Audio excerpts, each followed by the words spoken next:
Hi friends, നമ്മുടെ പുതിയ വീഡിയോയിലേക്ക് സ്വാഗതം. അപ്പോൾ ഇന്നത്തെ നമ്മുടെ ടോപ്പിക്ക് ആഫ്രിക്കയിലെ ഒരു രാജ്യത്തെ പറ്റിയാണ്.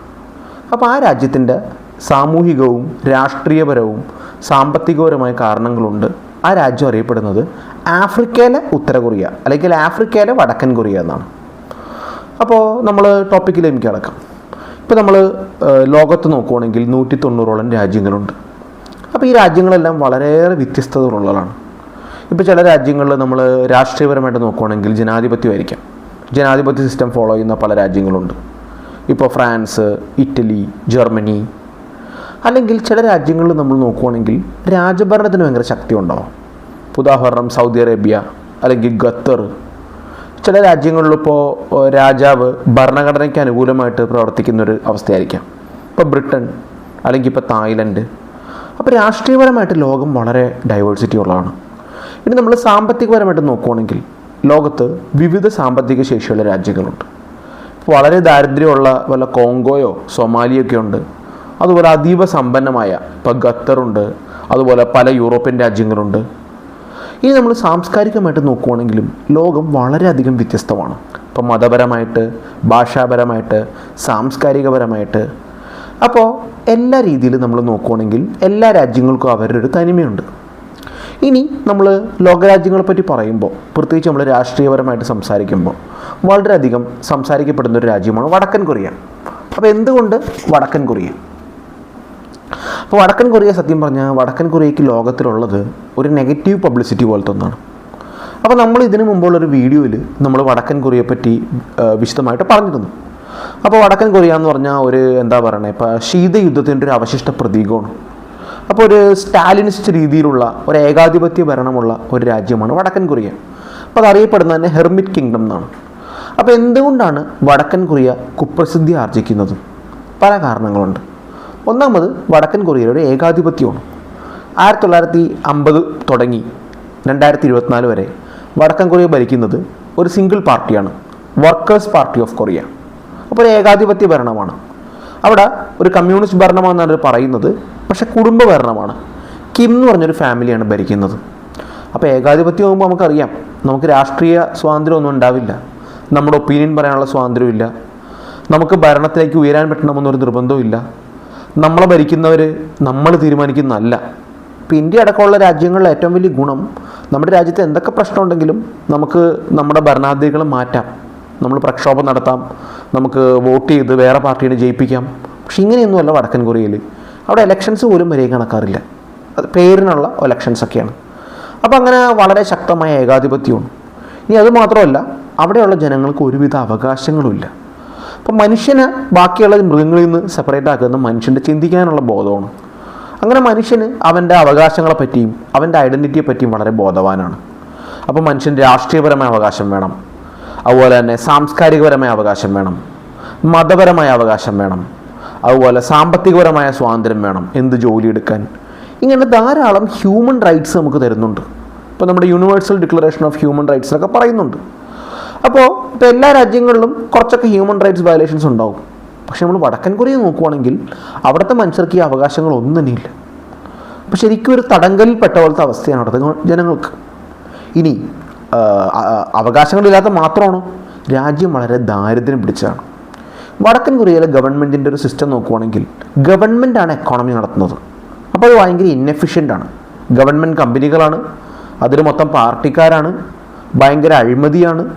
അപ്പോൾ ഭയങ്കര കുടുംബഭരണവും ഇതൊക്കെയുള്ള രാജ്യമാണ്. അപ്പോൾ മെറിറ്റോക്രസിക്കൊന്നും കാര്യമായ വിലയില്ല. അപ്പോൾ നമ്മൾ നോക്കുവാണെങ്കിൽ പ്രൈവറ്റ് സെക്ടർ കാര്യമായിട്ട് റോളില്ല. അപ്പോൾ ലോകത്തിൻ്റെ സാമ്പത്തികമായ സൈക്കിൾ നോക്കുവാണെങ്കിൽ പ്രൈവറ്റ് സെക്ടറിന് അത്യാവശ്യം ഫ്രീഡം കൊടുത്ത രാജ്യങ്ങളാണ് സാമ്പത്തിക ശക്തിയായിട്ട് മാറിയിരിക്കുന്നത്. ഇപ്പോൾ ബ്രിട്ടീഷുകാർ, അമേരിക്കക്കാർ, ദക്ഷിണ കൊറിയക്കാർ, തായ്വാൻകാർ, ചൈനക്കാർ, ഇവരുടെയൊക്കെ സാമ്പത്തിക വളർച്ച പ്രൈവറ്റ് സെക്ടറിൻ്റെ വളർച്ചയായിരുന്നു. പക്ഷേ പ്രൈവറ്റ് സെക്ടറിനാവുമ്പോൾ അവർക്ക് ലാഭം എന്നൊരു ഇനീഷ്യേറ്റീവിൽ നന്നായിട്ട് വർക്ക് ചെയ്യും. അങ്ങനെ അവർ അത്യാവശ്യം ലാഭം ഉണ്ടാക്കും, അത്യാവശ്യം നല്ല എഫിഷ്യൻ്റായിട്ട് വർക്ക് ചെയ്യും. പക്ഷേ വടക്കൻ കൊറിയയിൽ അങ്ങനെയല്ല. പ്രൈവറ്റ് ആൾക്കാർക്ക് ബിസിനസ്സുകൾ തുടങ്ങാൻ പൊതുവെ വളരെ പാടാണ്. വളരെ ചെറിയ രീതിയിലാണ് പ്രൈവറ്റ് ബിസിനസ്സുകളോടുള്ളൂ. അപ്പോൾ എല്ലാം ഗവൺമെൻറ്റിൻ്റെയാണ്. സർക്കാരിൻ്റെ തടി, നമ്മുടെ കാട്ടിലെ തടി തേവര ആന എന്ന് പറഞ്ഞ പോലെ ഭയങ്കര ഇന്നെഫിഷ്യൻ്റാണ്. അപ്പോൾ ഇവരുടെ സാമ്പത്തിക സിസ്റ്റം എന്ന് പറഞ്ഞാൽ വളരെ പഴകിപ്പൊളിഞ്ഞ ഒരു സ്റ്റാലിനിസ്റ്റ് കമ്മ്യൂണിസ്റ്റ് സിസ്റ്റത്തിലാണ്. അപ്പോൾ നമ്മൾ നോക്കുവാണെങ്കിൽ വടക്കൻ കൊറിയയിൽ പലതവണ പട്ടിണികളൊക്കെ ഉണ്ടായിട്ടുണ്ട്. ഭയങ്കര ദാരിദ്ര്യമുണ്ട്, ആൾക്കാരുടെ പെർ ക്യാപിറ്റൽ ഇൻകം കുറവാണ്. ഇപ്പം നമ്മൾ നോക്കുവാണെങ്കിൽ നമ്മളിപ്പോൾ അത്യാവശ്യം നല്ല ജീവിത നിലവാരം ആസ്വദിക്കുന്നവരാണ്. ഇപ്പോൾ നമ്മൾ കാലത്ത് തുടങ്ങി വൈകിട്ട് വരെ ഉപയോഗിക്കുന്ന പല പല കമ്പനികളുടെ പ്രൊഡക്റ്റ് ആയിരിക്കും, ഇന്ത്യയിലെ തന്നെ പല നല്ല കമ്പനികളുടെ പ്രൊഡക്റ്റ്. നിങ്ങൾ മാർക്കറ്റിലേക്ക് പോയി കഴിഞ്ഞാൽ നിങ്ങൾ പൈസ കൊടുത്താൽ നിങ്ങൾക്ക് പലതും വാങ്ങാം. നിങ്ങൾക്ക് ഒരുപക്ഷെ വിദേശ വസ്തുക്കളൊക്കെ നല്ലത് എൻജോയ് ചെയ്യാം. ഇപ്പോൾ ഓസ്ട്രേലിയയിലെ ബീഫും അതുപോലെ നമ്മുടെ ദുബായിലെ ഈന്തപ്പഴവും മലേഷ്യയിലെ ദുരിയാനും ഇതെല്ലാം നമ്മളിവിടെ ചെന്ന മാളുകളിലൊക്കെ കിട്ടും. അപ്പോൾ ഇവിടെയുള്ള ജനങ്ങളുടെ ജീവിത നിലവാരം മൊത്തത്തിൽ ഉയർന്നിട്ടുണ്ട്, നമുക്ക് പലവിധ കാര്യങ്ങൾ അവൈലബിൾ ആണ്. പക്ഷെ ഇതൊന്നും വടക്കൻ കൊറിയയിലില്ല. അവരുടെ ചോയ്സൊക്കെ വളരെ ലിമിറ്റഡാണ്. അപ്പോൾ എന്ത് മനുഷ്യജീവിതമാണ് ചോയ്സ് ഇല്ലാണ്ട്? അങ്ങനത്തെ ഒരു അവസ്ഥയാണ്. പിന്നെ വേറൊരു ഇഷ്യൂ എന്ന് പറഞ്ഞാൽ മനുഷ്യാവകാശ ലംഘനങ്ങൾ ഭയങ്കര കടുത്തതാണ്. ഇപ്പോൾ ഗവൺമെൻറ്റിൻ്റെ വിമർശിച്ചതിൻ്റെ പേരിൽ നമ്മുടെ നാട്ടിൽ ആരെയും പിടിച്ച് വെടിവെച്ച് കൊല്ലാനൊന്നും പറ്റില്ല. പക്ഷെ അവിടെ അങ്ങനെയല്ല, ഒന്നല്ലെങ്കിൽ തടങ്കൽപ്പാളയോ അല്ലെങ്കിൽ തൂക്കിക്കൊല്ല, വെടിവെച്ച് കൊല്ല, അങ്ങനെയുള്ള സംഭവങ്ങളാണ്. അതുപോലെ നമ്മുടെ ഹിറ്റ്ലറും സ്റ്റാലിനൊക്കെ നടത്തിയ പോലത്തെ കോൺസെൻട്രേഷൻ ക്യാമ്പുകൾ ഇപ്പോഴുമുള്ള രാജ്യമാണ് വടക്കൻ കൊറിയ. അപ്പോൾ നിങ്ങളൊരു ഒപ്പീനിയൻ ഡിഫറൻറ്റ് പറഞ്ഞാൽ നിങ്ങളുടെ തലമുറ മൊത്തം കോൺസെൻട്രേഷൻ ക്യാമ്പിലെത്താം, അല്ലെങ്കിൽ നിങ്ങളെ കാണാണ്ടാവാം. അവിടെ അടിമ പണിയെടുത്ത് നിങ്ങളുടെ തലമുറകൾ നരകിക്കും. അതാണ് വടക്കൻ കൊറിയയിലെ അവസ്ഥ. വടക്കൻ കൊറിയയിലെ അടിമ ക്യാമ്പുകളിൽ നിന്ന് മോചിപ്പിക്കപ്പെട്ടവർ പലരും ഈ കാര്യങ്ങൾ പലപ്പോഴും വെളിപ്പെടുത്തിയിട്ടുണ്ട്. അപ്പോൾ അതൊരു യക്ഷിക്കഥയല്ല, ഒരു റിയാലിറ്റിയാണ്. അപ്പോൾ നമുക്ക് ഒരു വിധത്തിലുള്ള ഹ്യൂമൻ റൈറ്റ്സും ഇല്ല. അത് ഭയങ്കരമായിട്ട് വയലേറ്റ് ചെയ്യപ്പെടുന്ന ഒരു രാജ്യമാണ് വടക്കൻ കൊറിയ. വളരെയധികം അടഞ്ഞ സൊസൈറ്റിയാണ്. അവർക്ക് പുറത്തുനിന്നുള്ള ആശയങ്ങളോട് താല്പര്യമില്ല, പുറത്തുനിന്നുള്ള മതങ്ങളോട് താല്പര്യമില്ല, പുറത്തുനിന്നുള്ള സാങ്കേതിക വിദ്യകൾ അവിടെ അധികമായിട്ട് വരുന്നില്ല, പുറത്തുനിന്നുള്ള പ്രൊഡക്ട്സ് വരുന്നില്ല, മൂലധനം വരുന്നില്ല. അങ്ങനെ മൊത്തത്തിൽ ഒരു രാജ്യം അടച്ചിട്ടിരിക്കുന്ന ആൾക്കാരാണ് വടക്കൻ കൊറിയക്കാർ. അപ്പോൾ അവർ ശരിക്കും പറഞ്ഞാൽ രാജ്യത്ത് ഭയങ്കര മാറ്റം സ്വയം വരുത്തും എന്നും പറഞ്ഞാണ് അവർ അടച്ചിട്ടിരിക്കുന്നത്. പക്ഷേ സത്യം പറഞ്ഞാൽ ആ രാജ്യം ലോകത്തിൻ്റെ എല്ലാ പുരോഗതിയിൽ നിന്നും അടഞ്ഞിരിക്കുവാണ്. അങ്ങനെ ഒരു രാജ്യം എങ്ങനെ നശിക്കാം എന്ന് നമുക്ക് കാണാൻ പറ്റുന്നത് വടക്കൻ കൊറിയയാണ്. ഇനി ഇതിൻ്റെ വ്യത്യാസം മനസ്സിലാക്കണമെങ്കിൽ തെക്കൻ കൊറിയയായിട്ട് കമ്പയർ ചെയ്ത് നോക്കിയാൽ മതി. ഇപ്പോൾ വടക്കൻ കൊറിയ എന്ന് നമ്മൾ കേട്ടാൽ ആൾക്കാർ പൊതുവെ ഓർക്കുന്നത് അണുബോംബിനെ പറ്റിയും അടിച്ചമർത്തലിനെ പറ്റിയാണ്. പക്ഷേ തെക്കൻ കൊറിയയെ പറ്റി പറയുവാണെങ്കിൽ നമുക്കറിയാം, അവിടെ ജനാധിപത്യമുണ്ട്, അവിടെ ക്യാപിറ്റലിസ്റ്റ് വ്യവസ്ഥയാണ്, ഇന്നോവേഷനുണ്ട്, ആൾക്കാർക്ക് ധാരാളം സാംസ്കാരികവും രാഷ്ട്രീയവും ഒക്കെ സ്വാതന്ത്ര്യമുണ്ട്, മതസ്വാതന്ത്ര്യമുണ്ട്. അപ്പോൾ ഇന്ന് തെക്കൻ കൊറിയ അറിയപ്പെടുന്നത് K-pop മ്യൂസിക്കിനും നമ്മൾ നേരത്തെ ഒരു വീഡിയോയിൽ ഡിസ്കസ് ചെയ്തതാണ്. അതുപോലെ അവിടുത്തെ വലിയ വലിയ കമ്പനികളുണ്ട്. ഇപ്പോൾ സാംസങ്, ഹ്യൂണ്ടായി, അങ്ങനെയുള്ള വലിയ വലിയ കമ്പനികളുണ്ട്. അപ്പോൾ തെക്കൻ കൊറിയ ഭയങ്കര നല്ല സാമ്പത്തിക ശക്തിയാണ്. അപ്പോൾ ഈ വടക്കൻ കൊറിയയും തെക്കൻ കൊറിയയും തമ്മിൽ വളരെ വലിയ വ്യത്യാസമുണ്ട്. അപ്പോൾ ഇതാണ് നമ്മൾ പറയുന്നത്. വടക്കൻ കൊറിയ സത്യം പറഞ്ഞാൽ ഒരു വളരെ ഏറെ അടിച്ചമർത്തപ്പെട്ട രാജ്യമാണ്. പിന്നെ വടക്കൻ കൊറിയയുടെ വേറൊരു ഫീച്ചറാണ് ഹൈലി മിലിറ്ററൈസ് സൊസൈറ്റി. നമ്മൾ നേരത്തെ വീഡിയോയിൽ പറഞ്ഞിരുന്നു, 2.5 കോടി ജനങ്ങൾക്ക് അവിടെ ഏകദേശം 20 ലക്ഷത്തോളം സൈന്യമുണ്ട്. അപ്പോൾ അത് വളരെ സൈനികരുടെ എണ്ണം വളരെ കൂടുതലാണ്. ഗവൺമെൻറ്റിൻ്റെ വരുമാനം മൊത്തം ഉപയോഗിക്കുന്നത് പട്ടാളത്തിൻ്റെ ആയുധങ്ങൾ ഉണ്ടാക്കാനും പട്ടാളക്കാരെ ട്രെയിൻ ചെയ്യിക്കാനൊക്കെയാണ്. അപ്പോൾ ജനങ്ങൾക്ക് സ്കൂൾ പണിയാനും ഹോസ്പിറ്റൽ പണിയാനും ഭക്ഷണം കൊടുക്കാനൊന്നും പൈസ ഉണ്ടാവില്ല. ജനങ്ങളുടെ ജീവിത നിലവാരം വളരെ താഴേക്ക് പോകും. അപ്പോൾ ഇതൊക്കെയാണ് വടക്കൻ കൊറിയയുടെ അവസ്ഥ. അപ്പോൾ നമ്മൾ നല്ല ഒരു സമൂഹത്തെ ഉട്ടോപ്പിയ എന്ന് പറയും, ഒരിക്കലും സ്വപ്നം കാണാൻ മാത്രം പറ്റുന്ന നല്ല സ്ഥലം. അതിൻ്റെ ഓപ്പോസിറ്റാണ് ഡിസ്റ്റോപ്പിയ. അപ്പോൾ വടക്കൻ കൊറിയ എന്ന് പറഞ്ഞാൽ എഫക്റ്റീവ്ലി ഒരു ഡിസ്റ്റോപ്പിയാണ്. അപ്പോൾ ഇതിൻ്റെ ബെസ്റ്റ് ഉദാഹരണം എന്ന് പറഞ്ഞാൽ വടക്കൻ കൊറിയയിൽ നിന്ന് ആൾക്കാർ രക്ഷപ്പെടാൻ ശ്രമിക്കുന്നുണ്ട്, നമുക്ക് കാണാം. ഇപ്പോൾ വടക്കൻ കൊറിയയിലേക്ക് ചാടിപ്പോയ ആൾക്കാരുടെ എണ്ണം വളരെ കുറവാണ്. പക്ഷെ വടക്കൻ കൊറിയയിൽ നിന്ന് ലക്ഷക്കണക്കിന് ആൾക്കാർ ചൈനയിലേക്കും ദക്ഷിണ കൊറിയയിലേക്കും അമേരിക്കയിലേക്കും ഒക്കെ പോകാൻ ശ്രമിക്കുന്നുണ്ട്. അപ്പോൾ ആൾക്കാരെ നാട് വിടാൻ ശ്രമിക്കുന്നുണ്ടെങ്കിൽ തന്നെ നമുക്കറിയാം ആ രാജ്യത്തിൻ്റെ അവസ്ഥ അതിഭീകരമാണ്. ഇപ്പോൾ നിങ്ങൾക്ക് സംശയമുള്ളവർക്ക് ഇവാനാമി പാർക്ക് എന്ന് പറഞ്ഞൊരു വനിതയുണ്ട്. അവർ വടക്കൻ കൊറിയൻ ക്യാമ്പുകളിലൊക്കെ താമസിച്ച് ഭയങ്കര ദുരിതം അനുഭവിച്ചവരാണ്. അവരിപ്പോൾ ഏതോ വെസ്റ്റേൺ കൺട്രിയിലോ അമേരിക്കയിലോ സെറ്റിൽഡാണ്. അവരുടെ ഇൻ്റർവ്യൂസ് നിങ്ങൾക്ക് കാണാം. അപ്പോൾ ഇതാണ് വടക്കൻ കൊറിയയുടെ ഒരു ഏകദേശ സ്കെച്ച്. ഇപ്പോൾ നമുക്ക് ഏകദേശം ഐഡിയ കിട്ടി കാണും. ഇപ്പോൾ ഈവൻ K-pop മ്യൂസിക് വടക്കൻ കൊറിയ കേട്ടാൽ നിങ്ങൾ വെടിവെച്ചു കൊല്ലാം. അല്ലെങ്കിൽ ഒന്നും വേണ്ട, ഗവൺമെൻറ് അംഗീകരിക്കാത്ത ഹെയർ സ്റ്റൈൽ ഇട്ടാൽ, അതായത് ഇവിടുത്തെ ഒരു 90% ഫ്രീക്കന്മാരാണെങ്കിൽ വടക്കൻ കൊറിയ ഒരു വെടിവെച്ചു എന്ന് പറയും. ഇങ്ങനത്തെ ഒരു രാജ്യവും. ഇനി ആഫ്രിക്കയിൽ എവിടെയാണ് വടക്കൻ കൊറിയ? അപ്പോൾ നമ്മൾ ആഫ്രിക്കയുടെ മാപ്പ് എടുക്കുക, അതിൽ ആഫ്രിക്കയുടെ ഈസ്റ്റേൺ പാർട്ട് എടുക്കുക, നമ്മുടെ ഇന്ത്യൻ ഓഷ്യൻ്റെയും റെഡ് സീയുടെയൊക്കെ അടുത്ത്. ഈ റീജിയനാണ് ഹോൺ ഓഫ് ആഫ്രിക്ക എന്ന് പറയുന്നത്. അപ്പോൾ ഇവിടെ റെഡ് സീയുടെ കോസ്റ്റിൽ ഒരു രാജ്യമുണ്ട്. ആ രാജ്യത്തിൻ്റെ പേരാണ് എറിട്രിയ. അപ്പോൾ എറിട്രിയയുടെ മാപ്പ് നോക്കുവാണെങ്കിൽ എറിട്രിയ അതിർത്തി പങ്കിടുന്നത് എത്യോപ്യയായിട്ട്, സുഡാനായിട്ട്, ജിബൂട്ടിയായിട്ട്, പിന്നെ അവർക്ക് ചെങ്കടലിൽ വലിയൊരു വിശാലമായ കോസ്റ്റൽ ഏരിയ ഉണ്ട്. ഇനി എറിട്രിയയുടെ ജിയോഗ്രഫി പറയുവാണെങ്കിൽ മലകളുണ്ട്, കുന്നുകളുണ്ട്, പ്ലെയിനുണ്ട്, അതുപോലെ പ്ലാറ്റോ ഉണ്ട്. വലിയൊരു കോസ്റ്റൽ റീജിയൻ ഉണ്ട്. രാജ്യത്തിൻ്റെ ഭൂരിഭാഗവും ഒരു ഡെസേർട്ട് പോലെ മഴയില്ലാത്ത ഒരു ആറിഡ് ഏരിയയാണ്. അപ്പോൾ എറിട്രിയയുടെ തലസ്ഥാനമാണ് അസ്മാര. ഇനി എറിട്രിയയുടെ ജനസംഖ്യ നോക്കുവാണെങ്കിൽ എറിട്രിയയിൽ ചില കണക്കുകൾ അനുസരിച്ച് 2022 എറിട്രിയയിൽ 62 ലക്ഷം ജനങ്ങളുണ്ട്. അപ്പം ഞാൻ മനസ്സിലാക്കുക, എറിട്രിയയുടെ സെൻസസ് കിട്ടാൻ ഭയങ്കര പാടാണ്. കാരണം ഗവൺമെൻറ് സത്യസന്ധമായ ഡാറ്റ പുറത്തേക്ക് വിടാറില്ല, അതാണ് പ്രശ്നം. ഇനി എറിട്രിയയുടെ ഒരു മതപരമായ കോമ്പോസിഷൻ നോക്കുവാണെങ്കിൽ പല കണക്കുകൾ അനുസരിച്ച് 50 മുതൽ 60% വരെ ക്രിസ്ത്യാനികളാണ്. ആ ക്രിസ്ത്യാനികളിൽ ഭൂരിപക്ഷവും ഓർത്തഡോക്സ് ക്രിസ്ത്യാനികളാണ്. അപ്പോൾ അവരാണ് ഈ എത്യോപ്യയിലും എറിട്രിയയിലൊക്കെ ഉള്ളത്. ഒരു 40 തുടങ്ങി 50% വരെ മുസ്ലിങ്ങളാണ്, സുന്നി മുസ്ലിങ്ങളാണ്. അപ്പോൾ എറിട്രിയയുടെ ജിയോഗ്രഫി നോക്കുവാണെങ്കിൽ എറിട്രിയയുടെ വടക്കാണ് പൊതുവെ മുസ്ലിങ്ങളൊക്കെ താമസിക്കുന്നത്, മുസ്ലിം വംശങ്ങളൊക്കെ താമസിക്കുന്ന അവിടെയാണ്. എറിട്രിയയുടെ മധ്യഭാഗത്തും തെക്കുമാണ് ക്രിസ്ത്യാനികളൊക്കെ താമസിക്കുന്നത്. അപ്പോൾ എറിട്രിയയുടെ വംശീയപരമായ ഒരു ഡിവിഷൻ നോക്കുവാണെങ്കിൽ 50% വരുന്ന ജനങ്ങൾ ടിഗ്രിന്യ എന്നൊരു വംശക്കാരാണ്. അവർ ഭൂരിഭാഗവും ക്രിസ്ത്യാനികളാണ്. പിന്നെ പല വംശങ്ങളുണ്ട്. ടിഗ്രേ 30%, സഹോ 4%, അഫാർ, അങ്ങനെ പല പല വംശജരുണ്ട്. അവരിലൊക്കെ ഭൂരിഭാഗം മുസ്ലിംസാണ്. അങ്ങനെ 9ഓളം വംശീയ ഗ്രൂപ്പുകൾ എറിട്രിയയിലുണ്ട്. അപ്പോൾ ഏത് ആഫ്രിക്കൻ രാജ്യത്തെയും പോലെ പല വംശങ്ങളുടെ രാജ്യമാണ്. ഇനി എറിട്രിയയിലെ ഭാഷ നോക്കുവാണെങ്കിൽ ടിഗ്രിന്യ എന്നൊരു ഭാഷയാണ് അവരുടെ ഒഫീഷ്യൽ ഭാഷ. ഒപ്പം തന്നെ അറബിക് ഭാഷ ഒഫീഷ്യലാണ്, ഇംഗ്ലീഷും ഒഫീഷ്യലാണ്. ഇനി സാമ്പത്തികപരമായിട്ട് നോക്കുവാണെങ്കിൽ എറിട്രിയ അതീവ ദരിദ്രമായ രാജ്യമാണ്. അപ്പോൾ നിങ്ങൾക്ക് ഒരു 50 കൊല്ലം 60 കൊല്ലം പുറകോട്ട് പോകണമെങ്കിൽ എറിട്രിയ പോയാൽ മതി. കാരണം അവിടുത്തെ റോഡും എല്ലാം വളരെ പഴയതാണ്. അപ്പോൾ എറിട്രിയയിലെ ഭൂരിപക്ഷം ജനങ്ങളും കൃഷി വഴി ജീവിക്കുന്നതാണ്. കൃഷി എന്ന് പറഞ്ഞാൽ മോഡേൺ കൃഷിയല്ല, സബ്സിസ്റ്റൻസ് ഫാമിംഗ്, തൽക്കാലത്തേക്കുള്ള കൃഷിയാകും മാത്രം. ഇപ്പോൾ മോഡേൺ ടെക്നോളജികളൊക്കെ വളരെ കുറവാണ്, വളരെ പഴഞ്ചനായ ഒരു രാജ്യമാണ്. അപ്പോൾ എറിട്രിയയിൽ സ്വർണത്തിൻ്റെയും ഫോസ്ഫേറ്റിൻ്റെയൊക്കെ നിക്ഷേപം കണ്ടെത്തിയിട്ടുണ്ട്. അപ്പോൾ ചെറുതായിട്ട് എറിട്രിയയിൽ മൈനിങ് കമ്പനികളൊക്കെ ഉണ്ട്. അതുപോലെ തന്നെ എറിട്രിയയുടെ സമ്പദ് വ്യവസ്ഥ എന്ന് പറഞ്ഞാൽ നമ്മുടെ പഴയ സോഷ്യലിസ്റ്റ് സമ്പദ് വ്യവസ്ഥ പോലെ അത് പ്രൈവറ്റ് സെക്ടറിന് അവിടെ വർക്ക് ചെയ്യാൻ ഭയങ്കര പാടാണ്. അവിടെ ഗവൺമെൻറ് കമ്പനികളാണ് എല്ലാം നയിക്കുന്നത്. ഗവൺമെൻറ് കമ്പനികൾ മാത്രമുള്ള രാജ്യം നിങ്ങൾ ശ്രദ്ധിച്ചോ, ആ ഗവൺമെൻറ് കമ്പനി ഭയങ്കര അഴിമതി നിറഞ്ഞായിരിക്കും. അതിൽ മൊത്തം കഴിവില്ലാത്ത, അതായത് നമ്മളെന്താ പറയണേ, ഗവൺമെൻറ്റിനെ അനുസരിക്കുന്ന ഉദ്യോഗസ്ഥരായിരിക്കും വെക്കുന്നത്. അവിടെ കോമ്പറ്റീഷൻ ഉണ്ടാവില്ല, ഇൻവെസ്റ്റ്മെൻറ്റ് കുറവായിരിക്കും, ടെക്നോളജി കുറവായിരിക്കും. അപ്പോൾ അവിടുത്തെ ഗവൺമെൻറ് കമ്പനികളെല്ലാം തന്നെ വളരെ പിന്നോക്കമാണ്. അപ്പോൾ എറിട്രിയയുടെ വേറൊരു വരുമാന മാർഗ്ഗം എന്ന് പറഞ്ഞാൽ ലക്ഷക്കണക്കിന് എറിട്രിയക്കാർ വിദേശത്ത് വർക്ക് ചെയ്യുന്നുണ്ട്. അവരയച്ചു കൊടുക്കുന്ന പൈസയാണ്. അതായത് സാമ്പത്തികമായിട്ട് നോക്കുവാണെങ്കിൽ നമ്മുടെ കേരളമായിട്ട് ചില സിമിലാരിറ്റി ഉണ്ട്. അതായത് കേരളം റെമിറ്റൻസ് വഴി നിൽക്കുന്നൊരു സംസ്ഥാനമാണ്. സിമിലറിയാണ് എറിട്രിയ.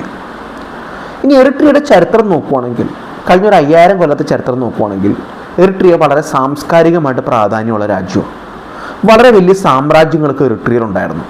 ചെങ്കടലിന് അക്രോസ് അതിർത്തിയുള്ള സാമ്രാജ്യങ്ങൾ, അക്സും സാമ്രാജ്യം എന്നൊക്കെ പറയും, എറിട്രിയയിലുണ്ടായിരുന്നു.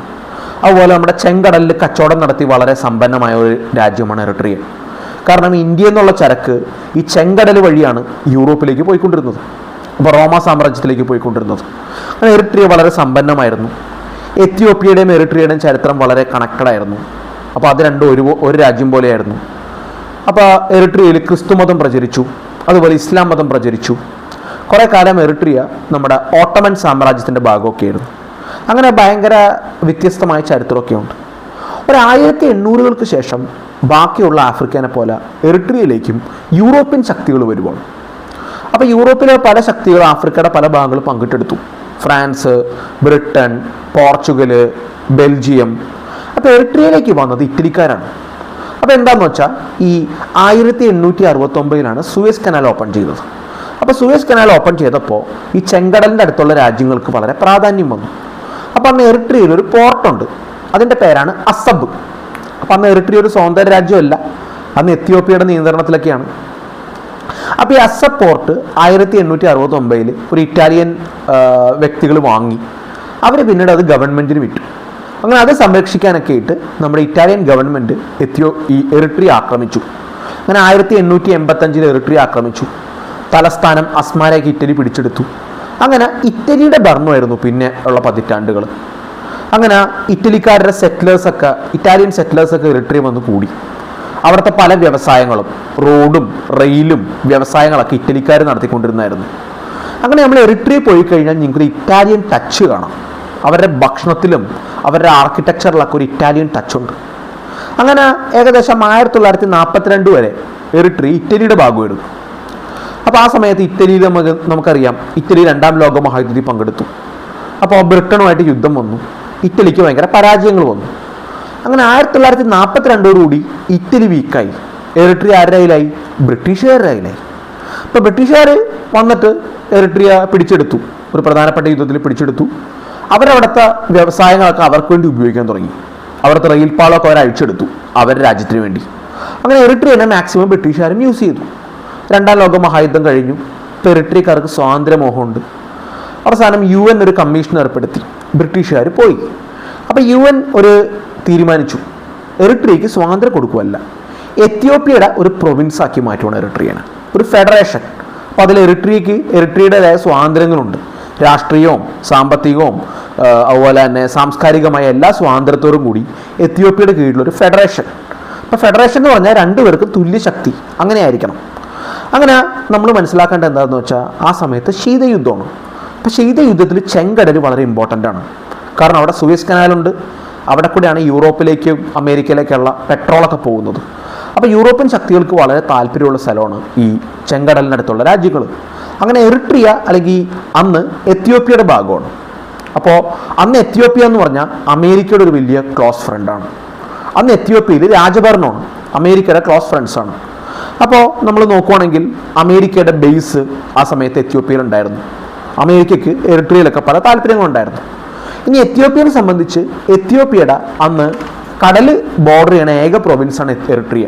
നിങ്ങൾ മാപ്പ് നോക്കുക, എറിട്രിയ എങ്ങനെ എത്യോപ്യയുടെ നിന്ന് പോയി കഴിഞ്ഞാൽ എത്യോപ്യ കടലില്ലാത്ത രാജ്യവും ലാൻഡ് ലോക്ക്ഡ് ആക്കും, അതവരെ ഭയങ്കര ഡിസഡ്വാൻറ്റേജിലാക്കും. അപ്പോൾ നമ്മൾ നോക്കുവാണെങ്കിൽ എത്യോപ്യയിൽ രാജഭരണമാണ്, രാജാവിൻ്റെ ഏകാധിപത്യമാണ്. അങ്ങനെ 1962 ഫെഡറേഷൻ പിരിച്ചുവിട്ടു. അങ്ങേര് എറിട്രിയനെ ഏകാധിപത്യ ഭരണത്തിന് കീഴിലാക്കി. അങ്ങനെ എറിട്രിയക്കാരൊരു പോരാട്ടം തുടങ്ങി. അപ്പോൾ ആദ്യഘട്ടത്തിൽ ELF എന്നൊരു സംഘടനയായിരുന്നു, എറിട്രിയൻ ലിബറേഷൻ ഫ്രണ്ട്. അപ്പോൾ അതിൽ ഭൂരിപക്ഷവും എറിട്രിയയിലെ മുസ്ലിങ്ങളായിരുന്നു. അപ്പോൾ ചില വർഗീയ പ്രശ്നങ്ങളുണ്ടായിരുന്നു, ക്രിസ്ത്യൻസ് അങ്ങനെ ചേർന്നില്ല. പിൽക്കാലത്ത് പുതിയൊരു സംഘടന വന്നു, അതിൻ്റെ പേരാണ് എറിട്രിയൻ പീപ്പിൾസ് ലിബറേഷൻ ഫ്രണ്ട്. അപ്പോൾ അതിൽ മുസ്ലിങ്ങളും ക്രിസ്ത്യാനികളൊക്കെ ഉണ്ടായിരുന്നു. അങ്ങനെ നമ്മൾ നോക്കുവാണെങ്കിൽ അപ്പോൾ കോൾഡ് വാറാണ്. ഇപ്പോൾ എത്യോപ്യ എന്ന് പറഞ്ഞാൽ പൊതുവെ അമേരിക്കയുടെ സുഹൃത്താണ്, പാശ്ചാത്യ രാജ്യങ്ങളുടെ സുഹൃത്താണ്, ഇസ്രായേലിൻ്റെ സുഹൃത്താണ്. അപ്പോൾ ഓട്ടോമാറ്റിക് ഇവരെ എതിർക്കുന്നവർ എത്യോപ്യനെ എതിർക്കും. എത്യോപ്യനെ എതിർക്കുന്നവർ എന്ത് ചെയ്യും? ഈ എറിട്രിയയിലെ റിബലുകളെ സഹായിക്കും. കാര്യം എറിട്രിയ എത്യോപ്യക്കെതിരെ പോരുന്ന രാജ്യമാണ്. അപ്പോൾ അന്നത്തെ അറബ് രാജ്യങ്ങൾ, അതുപോലെ തന്നെ എത്യോപ്യയുടെ എല്ലാ കാലത്തെയും ശത്രുവായിരുന്ന സൊമാലിയ, ഇവരൊക്കെ എറിട്രിയൻ റിബലുകളെ സഹായിക്കാൻ തുടങ്ങി. അങ്ങനെ ഒരു 30 കൊല്ലം നീണ്ട യുദ്ധം തുടരുകയാണ്. അപ്പോൾ യുദ്ധത്തിൻ്റെ സമയത്ത് ഭയങ്കര ക്രൂരതകളാണ് എത്യോപ്യൻ പട്ടാളം ചെയ്യുന്നത്.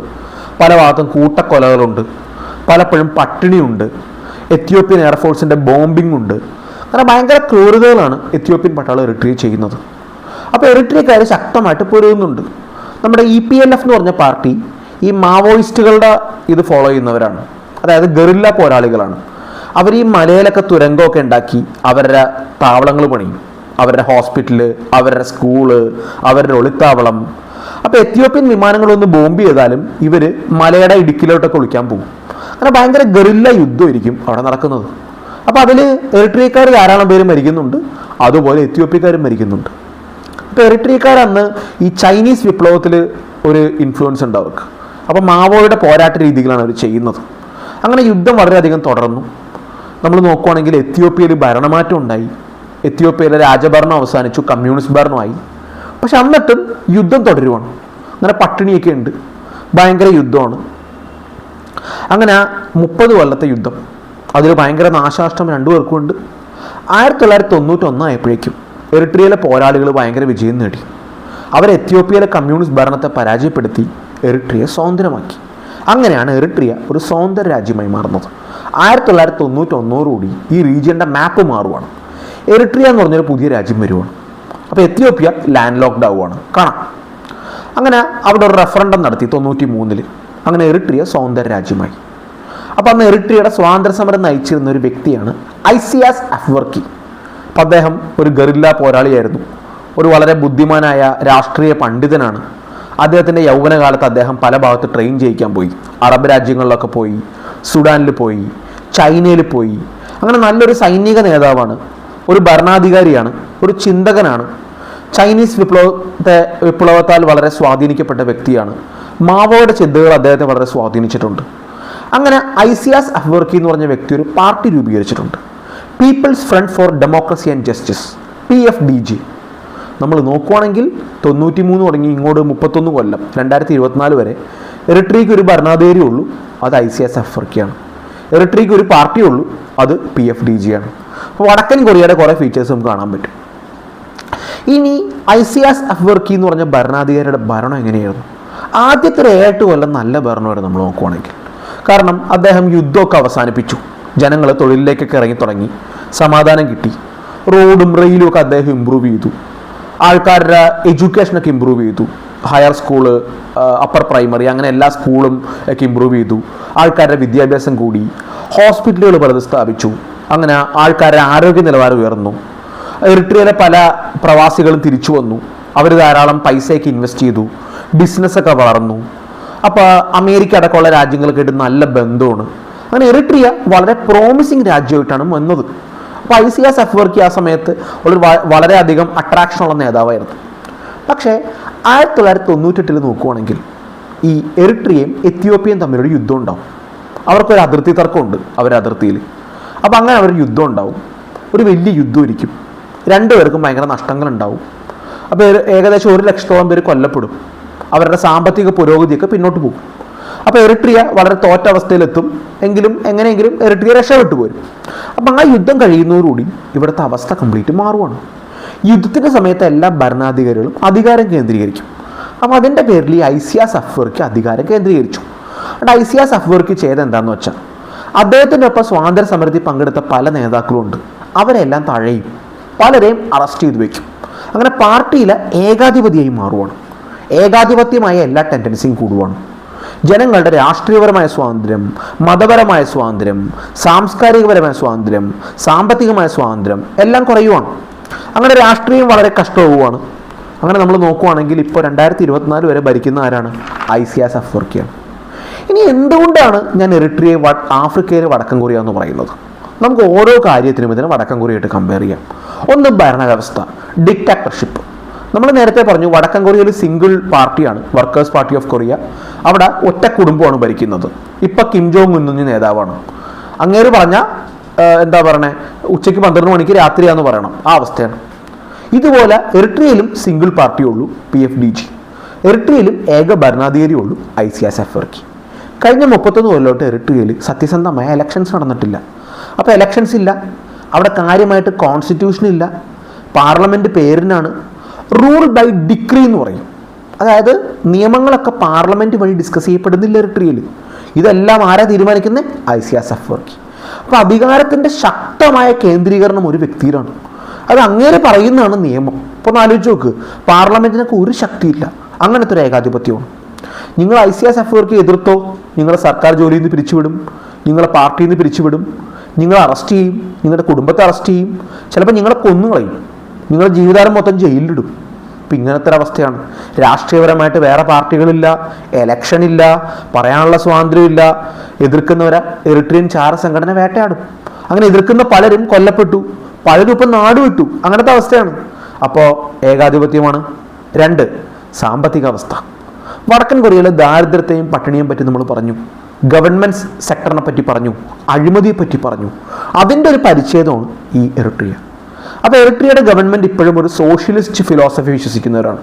അപ്പോൾ മെയിൻ കമ്പനികളൊക്കെ, ഇപ്പോൾ വലിയ പോർട്ട് ആയിക്കോട്ടെ, മൈനിങ് കമ്പനി ആയിക്കോട്ടെ, അഗ്രികൾച്ചർ ആയിക്കോട്ടെ, ട്രാൻസ്പോർട്ടേഷൻ ആയിക്കോട്ടെ, ഇതെല്ലാം ആരുടെ കയ്യിലാണ്? ഗവൺമെൻറ്റിൻ്റെ കയ്യിലാണ്.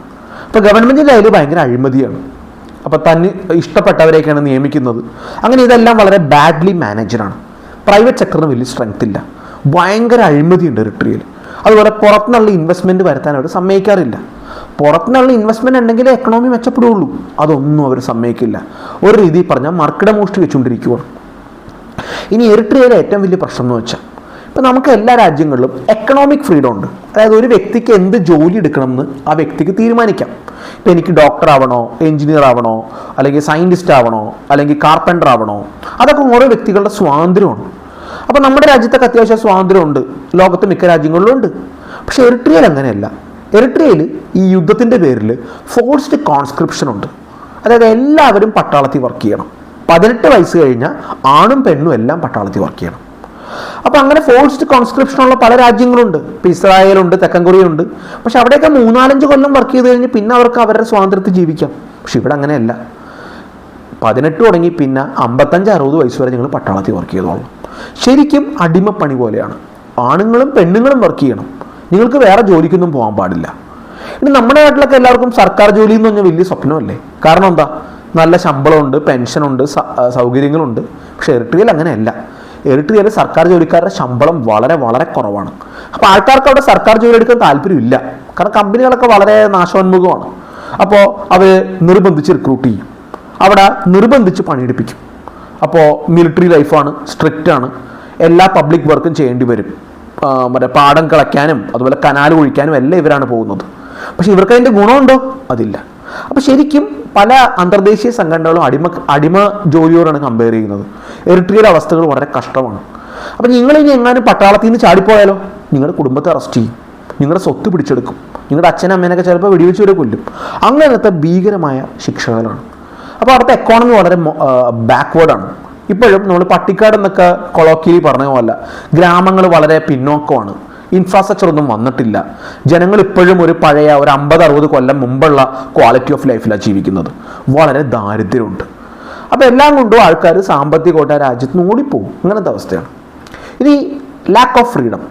വടക്കൻ കൊറിയയിലെ ആൾക്കാർക്ക് പല സ്വാതന്ത്ര്യങ്ങളില്ലാന്ന് ഞാൻ പറഞ്ഞു. മതപരം, രാഷ്ട്രീയപരം, സാംസ്കാരികപരം, വ്യക്തിപരം. ഇത് തന്നെയാണ് എറിട്രിയ. അവിടെ രാഷ്ട്രീയപരമായ സ്വാതന്ത്ര്യമുള്ള ഞാൻ നേരത്തെ പറഞ്ഞു. റിലീജിയസ് ഫ്രീഡം എറിട്രിയയിലില്ല. അപ്പോൾ കാര്യം ക്രിസ്ത്യാനികളും മുസ്ലിങ്ങളും ഈക്വൽ പോപ്പുലേഷനോടുണ്ടെങ്കിലും അവിടെ പലപ്പോഴും ഈ ക്രിസ്ത്യൻ സംഘടനകളെയും മുസ്ലിം സംഘടനകളെയും ഗവൺമെൻറ് വേട്ടയാടാറുണ്ട്. അപ്പോൾ അതിലെ ആൾക്കാരെയൊക്കെ അറസ്റ്റ് ചെയ്യും. മതപരമായ അവകാശങ്ങൾ സത്യം പറഞ്ഞാൽ വളരെ റെസ്ട്രിക്റ്റഡ് ആണ്. ഇനി എറിട്രിയയിൽ ഏറ്റവും വലിയ പ്രത്യേകത അവിടെ മീഡിയ വളരെ കുറവാണ്. സർക്കാർ സപ്പോർട്ടഡ് മീഡിയ മാത്രമേ ഉള്ളൂ. നമ്മുടെ വടക്കൻ കൊറിയയിലും അങ്ങനെ തന്നെയാണ്. അപ്പോൾ എറിട്രിയയിൽ പ്രൈവറ്റ് മീഡിയ ഇല്ലാത്ത ആഫ്രിക്കൻ രാജ്യമാണ്. അവിടുത്തെ സർക്കാർ ടി വി എന്ന് പറഞ്ഞാൽ നമ്മുടെ പ്രൊപ്പഗാൻഡ ടി വികളാണ്. ഉദാഹരണം നിങ്ങൾക്ക് പറഞ്ഞുതരാം. എറി ടി വി എന്ന് പറയും. അതൊരു ഗവൺമെൻറ്റിൻ്റെ പോയിന്റ് ഓഫ് വ്യൂ മാത്രമേ ഉള്ളൂ. മറ്റേ എതിർക്കുന്നവരെല്ലാം ഭയങ്കര ശിക്ഷിക്കുന്ന ടൈപ്പ് മീഡിയയാണ്. അപ്പോൾ ഗവൺമെൻറ് ചാനൽ മാത്രം. ഇപ്പോൾ ഇവിടെ ഇന്ത്യയിൽ ദൂരദർശൻ മാത്രമുള്ള ടി വിനെ പറ്റി ആലോചിച്ച് നോക്ക്. അതുപോലത്തെ അവസ്ഥയാണ് എറിട്രിയയിൽ. നിങ്ങൾക്ക് പുറത്തുനിന്നുള്ള കാര്യങ്ങളൊന്നും അറിയാൻ വയ്യ. ഇനി അവിടുത്തെ ടെക്നോളജിയോ? ലോകം വളരെയധികം മാറ്റിയ കാര്യമാണ് ഇൻ്റർനെറ്റ്. വാട്സാപ്പ്, യൂട്യൂബ്, ഫേസ്ബുക്ക് ഇതെല്ലാം ജനങ്ങളെ ഒരു ഓൺലൈൻ ഫോറത്തിൽ മീറ്റ് ചെയ്യാൻ സഹായിച്ചിട്ടുണ്ട്. നമ്മുടെ നാട്ടിൽ ഓൺലൈൻ മീഡിയകൾ തന്നെ നോക്കുക. ആൾക്കാർക്ക് അവരുടെ കാര്യങ്ങൾ പറയാൻ സ്വാതന്ത്ര്യമുണ്ട്. അത് പൊളിറ്റിക്സിനെ സ്വാധീനിക്കുന്നുണ്ട്. അവിടെ അങ്ങനെയല്ല. ഇൻ്റർനെറ്റിൻ്റെ പെനട്രേഷൻ ഏറ്റവും കുറവുള്ള രാജ്യമാണ് എറിട്രിയ. 100 എറിട്രിയക്കാരിൽ 7 പേർക്ക് ഇൻ്റർനെറ്റ് ഉപയോഗിക്കാൻ പറ്റുള്ളൂ. അതും ഗവൺമെൻറ് റെസ്ട്രിക്ഷനോടുകൂടി. അപ്പോൾ നിങ്ങൾ ആലോചിച്ച് നോക്ക്. നമ്മളെല്ലാം എൻജോയ് ചെയ്യുന്ന ഇൻ്റർനെറ്റ് ഫ്രീഡം അത് എറിട്രിയയുടെ ജനങ്ങൾ അനുഭവിക്കുന്നില്ല. പ്രൈവറ്റ് ചാനലുകളില്ല. അവിടെ ആകെ അവരുടെ ദൂരദർശൻ മാത്രമേ ഉള്ളൂ. അപ്പോൾ ലാക്ക് ഓഫ് ഫ്രീഡംസ് ആർക്കെങ്കിലും നിൽക്കാൻ തോന്നുന്നു? ഇല്ല. പിന്നൊന്ന് സർവേലൻസ്. നിങ്ങൾ 24 മണിക്കൂർ നിങ്ങൾ ഗവൺമെൻറ് നിരീക്ഷിച്ചുകൊണ്ടിരിക്കും. നിങ്ങളൊരു കാപ്പിക്കടയിൽ പോയി, നിങ്ങൾ ഫുട്ബോൾ കളിക്കാൻ പോയി, നിങ്ങൾ പള്ളിയിലോ മോസ്കിലോ പോയി, നിങ്ങൾ ജോലിക്ക് പോയി, നിങ്ങൾ പറയണൊക്കെ കേൾക്കാൻ ആരെങ്കിലും ഉണ്ടാവും. ചിലപ്പോൾ നിങ്ങളുടെ കൂട്ടുകാരനോ കൂട്ടുകാരിയോ ആയിരിക്കും നിങ്ങളെ ചതിക്കുന്നത്. ഇങ്ങനത്തെ ധാരാളം ചാരന്മാരുള്ളൊരു സ്റ്റേറ്റാണ്.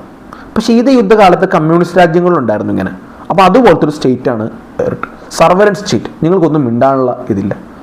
ഹൈലി മിലിറ്ററൈസ്ഡ്. നമ്മൾ വടക്കൻ കൊറിയയെ പറ്റി പറഞ്ഞു. 2.5 കോടി ജനങ്ങൾക്ക് ഏകദേശം 25 ലക്ഷം സൈനികർ. അങ്ങനത്തെ ഒരു രാജ്യമാണ്. അതുപോലെ എറിട്രിയയിൽ നമ്മൾ നോക്കുവാണെങ്കിൽ 60 ലക്ഷം ആൾക്കാർ. അവരെല്ലാവരും അവിടെ ഇല്ല. ഏകദേശം 2.5 ലക്ഷമുള്ള സൈന്യമാണ്. പിന്നെ 1.25 ലക്ഷം പേര് റിസർവുണ്ട്. അപ്പോൾ അവരുടെ ജനസംഖ്യ വെച്ച് അതൊരു വലിയ സൈന്യമാണ്. ആ സൈന്യം ധാരാളം ബഡ്ജറ്റ് എടുക്കുന്നുണ്ട്. സൈന്യത്തിന് സമ്പദ് വ്യവസ്ഥയിൽ വലിയ പങ്കുണ്ട്. സൈനിക മേധാവികൾക്കൊക്കെ കമ്പനികളിലൊക്കെ റോളുണ്ട്. സൈന്യത്തിന് രാഷ്ട്രീയത്തിൽ പങ്കുണ്ട്. സൈന്യം വളരെ അടിച്ചമർത്തുന്നൊരു സൈന്യമാണ്. ഭയങ്കര അഴിമതിയൊക്കെ ഉണ്ട്. അപ്പോൾ നിങ്ങൾ എന്തെങ്കിലും എതിർത്താൽ നിങ്ങളെ പട്ടാളം ക്രൂരമായിട്ട് തന്നെ അടിച്ചമർത്തും. അപ്പോൾ നിങ്ങൾക്ക് ഒരു സ്വാതന്ത്ര്യമില്ല, ദാരിദ്ര്യമാണ്. ഇത് പോരാഞ്ഞിട്ട് മനുഷ്യാവകാശ ലംഘനങ്ങൾ. നിങ്ങളെ അറസ്റ്റ് ചെയ്യും, നിങ്ങളെ ജയിലിലിടും, നിങ്ങളെ കൊല്ലും. വളരെയധികം ക്രൂരമായ ശിക്ഷകളാണ്. നിങ്ങൾക്ക് തൊഴിലെടുക്കാനുള്ള സ്വാതന്ത്ര്യമില്ല, നിങ്ങൾക്ക് രാജ്യം വിടാനുള്ള സ്വാതന്ത്ര്യമില്ല. അങ്ങനത്തെ ഭീകരമായ പണിഷ്മെൻറ്റ്സ്. ഇപ്പോൾ പണ്ട് ഞാനൊരു ആർട്ടിക്കിൾ വായിച്ചു കൊടുക്കുന്നു. എറിട്രിയയിൽ ഒരു പണിഷ്മെൻ്റാണ്. അതായത് നമ്മുടെ കണ്ടെയ്നർ വെയിലുള്ള മരുഭൂമി കൊണ്ടുപോയിക്കും, എന്നിട്ട് അതിൻ്റെ അകത്തിട്ട് അടയ്ക്കും. ഒന്ന് ആലോചിച്ച് നോക്ക്. ആൾക്കാർ വെന്ത് പുഴുങ്ങും. അതൊരു ശിക്ഷ മാത്രമാണ്. ഇങ്ങനത്തെ ഭീകര ശിക്ഷകളാണ്. അപ്പോൾ അടുത്തിടെ നമ്മൾ നോക്കുവാണെങ്കിൽ എറിട്രിയ പല യുദ്ധങ്ങളിലും ഏർപ്പെട്ടിട്ടുണ്ട്. ഇപ്പോൾ എത്യോപ്യയിലുള്ള ടിഗ്രേ എന്ന് പറഞ്ഞൊരു പ്രൊവിൻസ് ഉണ്ട്. അവിടെ 3 കൊല്ലം മുമ്പ് ഒരു യുദ്ധം ഉണ്ടായി, ടിഗ്രേ യുദ്ധം. അവിടെ എറിട്രിയൻ സൈനികർ ഭയങ്കര ക്രൂരതയാണ് ചെയ്തത്. അവർ മസാക്കേഴ്സ്, കൂട്ടക്കൊലകളും അതുപോലെ വാർ ടൈം സെക്ഷൽ വയലൻസ് ഒക്കെ അവർ ഇഷ്ടംപോലെ ചെയ്തു. ധാരാളം സ്ത്രീകളെ മാനഭംഗപ്പെടുത്തുകയൊക്കെ ഉണ്ടായി. അങ്ങനെ ഭയങ്കര ക്രൂരമായ യുദ്ധമായിരുന്നു. 6 ലക്ഷത്തോളം പേര് കൊല്ലപ്പെട്ടു. ഭയങ്കര പട്ടിണിയൊക്കെ വന്നു. അതിൽ എറിട്രിയൻ സൈനികർക്ക് വലിയ പങ്കുണ്ട്. അവർ വളരെ ക്രൂരന്മാരാണ് സത്യം പറഞ്ഞത്. ഇനി നമ്മൾ നോക്കുവാണെങ്കിൽ എറിട്രിയ എന്ന് പറഞ്ഞൊരു രാജ്യത്തിൻ്റെ വിദേശ നയം വളരെ അപകടകരമാണ്. ഇപ്പോൾ വടക്കൻ കൊറിയയുടെ പോലെ തന്നെ വടക്കൻ കൊറിയ നമ്മൾ നോക്കുവാണെങ്കിൽ ജപ്പാനും അതുപോലെ തന്നെ ദക്ഷിണ കൊറിയയ്ക്കും എല്ലാം ഒരു വലിയ ഭീഷണിയാണ്. എറിട്രിയയുടെ വിദേശ നയം വലിയ പ്രശ്നമാണ്. ചുറ്റുമുള്ള രാജ്യങ്ങളുള്ള പല ഭീകര സംഘടനകളെയും എറിട്രിയക്കാർ സപ്പോർട്ട് ചെയ്യാറുണ്ട്. ഇപ്പോൾ എത്യോപ്യയിലെ പല വിമതരെ എറിട്രിയക്കാർ സഹായിക്കാറുണ്ട്. സൈനികമായ സഹായം, സാമ്പത്തികമായ സഹായം. നമ്മുടെ അടുത്തുള്ള സൊമാലിയയിൽ അൽ ഷബാബ് എന്നൊരു ഇസ്ലാമിക് ഗ്രൂപ്പുണ്ട്. അവർ ലോകത്ത് വളരെ കുപ്രസിദ്ധരാണ്, വളരെ ക്രൂരന്മാരാണ്. അവരെ ശരിക്കും സാമ്പത്തികമായിട്ട് സൈനികമായിട്ട് സഹായിക്കണ ആരാണ്? എറിട്രിയക്കാരാണ്. അത് UN റിപ്പോർട്ടുകൾ പറയുന്നുണ്ട്. അങ്ങനെ എറിട്രിയയുടെ നയം കാരണം ചുറ്റുമുള്ള ഭാഗങ്ങളിൽ സംഘർഷം വർദ്ധിക്കുന്നുണ്ട്. അങ്ങനെ ഒരു റീജിയണൽ ഇൻസ്റ്റബിലിറ്റി മേക്കറാണ്. അടുത്തുള്ള രാജ്യങ്ങളൊക്കെ ആയിട്ട് എറിട്രിയയുടെ ബന്ധം അത്ര നല്ലതല്ല. അപ്പം ഇങ്ങനെ എറിട്രിയ വടക്കൻ കൊറിയ പോലെ വളരെ പ്രശ്നങ്ങളുണ്ട്.